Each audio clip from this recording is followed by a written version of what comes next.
What if a birthday party could feel like standing next to a jet engine? For some autistic children, that's not an exaggeration. It's their exact reality. Today, we're going to explain why loud sounds don't just bother your child. They can actually hurt. Tom stands at his own birthday party, hands clamped over his ears. Balloons pop, kids laugh, music blares. To everyone else, it's joy. To Tom, it's an alarm going off inside his skull, and nobody around him understands why. Sarah kneels beside him, confused. It's just noise, sweetheart. But for Tom, it isn't just noise. His brain processes sound differently than most children's brains do, and today, we're going to explain exactly why. Many parents assume a child covering their ears is being dramatic, stubborn, or overly sensitive. But research in autism and sensory processing tells a very different story, one rooted in real, measurable biology. This misunderstanding is common, and it's completely understandable, because sensory pain doesn't show up the way physical pain usually does. Around 60 to 90% of autistic children experience some form of sensory overresponsivity, and sound is one of the most common triggers. This isn't behavior. It's neurology working exactly as it's wired to work. To understand Tom, we have to look inside his nervous system, at how sound travels from his ears to his brain, and why that journey feels completely different for him than it does for his sister Lily. Understanding this journey is the single most powerful tool a parent can have for supporting their child through everyday life. For most people, the brain filters sound automatically. A humming refrigerator, distant traffic, a ticking clock, these fade into the background without conscious effort. This filtering process is called sensory gating. In many autistic brains, sensory gating works differently. Sounds that should fade into the background stay loud, urgent, and impossible to ignore. Every sound arrives at full volume, all at once, all the time. Researchers have found that the auditory cortex, the part of the brain that processes sound, can show heightened activity in autistic individuals. The brain isn't broken. It's simply tuned to a different sensitivity level. Now picture Michael running the vacuum cleaner at home. To him, it's background noise. To Tom, sitting nearby, it can feel like the sound is happening directly inside his own head, sharp and inescapable. He isn't choosing to react this way, and he can't simply choose to stop, no matter how calmly he's asked to. This is called auditory overresponsivity. It means ordinary sounds are processed as more intense, more painful, and more threatening than they actually are. It is not an exaggeration. It is how Tom's brain works. The amygdala, the brain's alarm system, plays a major role here. In many autistic children, the amygdala reacts faster and stronger to sensory input, treating a blender or a fire alarm like genuine danger. This isn't a flaw in Tom's design. It's simply a nervous system calibrated toward extra caution, extra vigilance, and extra protection. So when Tom hears the smoke detector chirp, his body doesn't just feel annoyed. His heart races, his muscles tense, his brain shifts into fight, flight, or freeze, exactly the way it would during real danger. This is why sensory overload can look like fear, even when there's nothing scary happening. Tom isn't overreacting to a beep. His nervous system is reacting to what feels internally like a genuine threat. Recognizing this shift is the first step toward responding with patience instead of frustration, curiosity instead of correction. This is why sensory overload can look like fear, even when there's nothing scary happening. Tom isn't overreacting to a beep. His nervous system is reacting to what feels internally like a genuine threat. Recognizing this shift is the first step toward responding with patience instead of frustration, curiosity instead of correction. Imagine trying to hear one voice while 20 radios play different stations at full volume around you.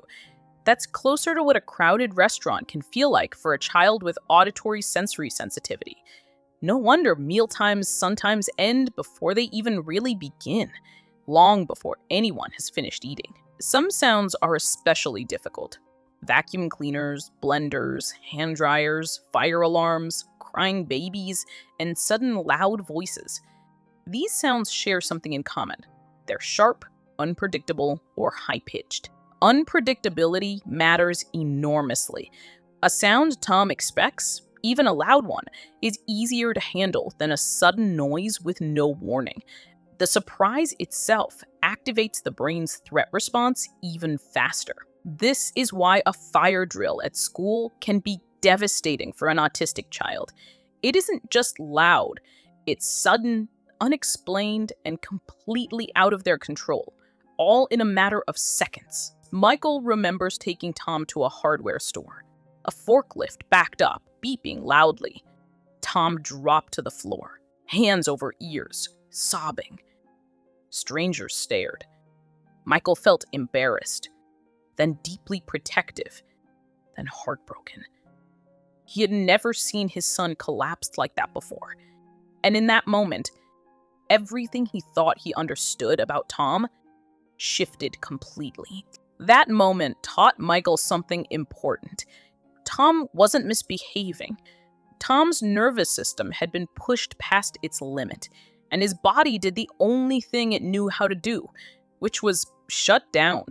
This reaction has a name: sensory overload.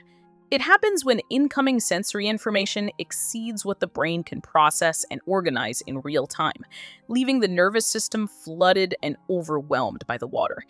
Think of it like a cup that keeps filling with water until it finally, inevitably, spills over the edge. When overload happens, the brain often can't distinguish between loud and annoying and loud and dangerous. Both trigger the same survival response, because to Tom's nervous system, both feel exactly the same. This is also why yelling "calm down" rarely helps. You cannot reason with a nervous system in survival mode. The thinking part of the brain has temporarily stepped aside to let the alarm system take over. In these moments, the most helpful thing a parent can offer isn't an explanation. It's simply calm, steady, wordless presence. Sarah learned this the hard way during a meltdown at the grocery store. Logic didn't work. Bargaining didn't work. What worked was quiet, low lighting, and simply being present without demanding anything from Tom.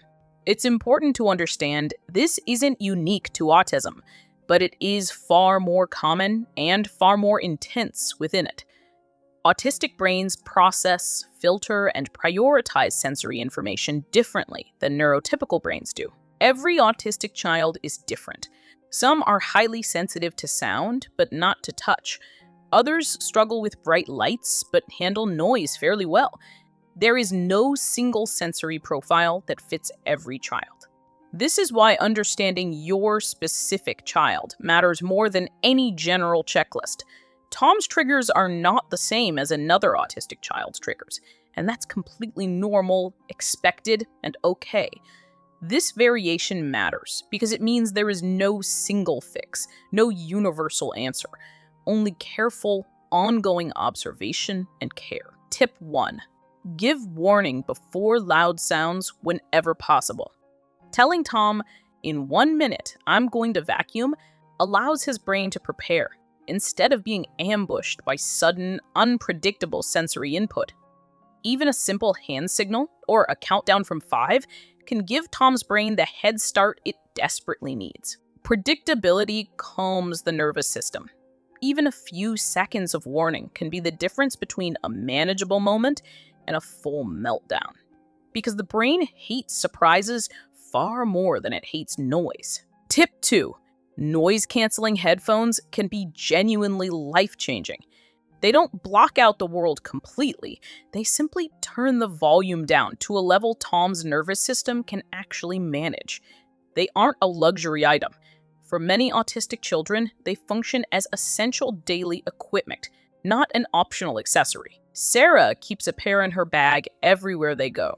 At the grocery store, at birthday parties, on car rides, it isn't babying Tom. It's giving him the same accommodation glasses give someone with blurry vision. Tip 3. Create a quiet retreat space at home.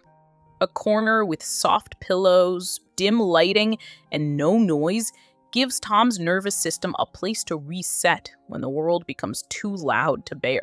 This space isn't a punishment or a timeout. It's a recovery zone. The same way an athlete rests between rounds. Tom isn't running away from the family. He's regulating his overwhelmed nervous system. Tip 4.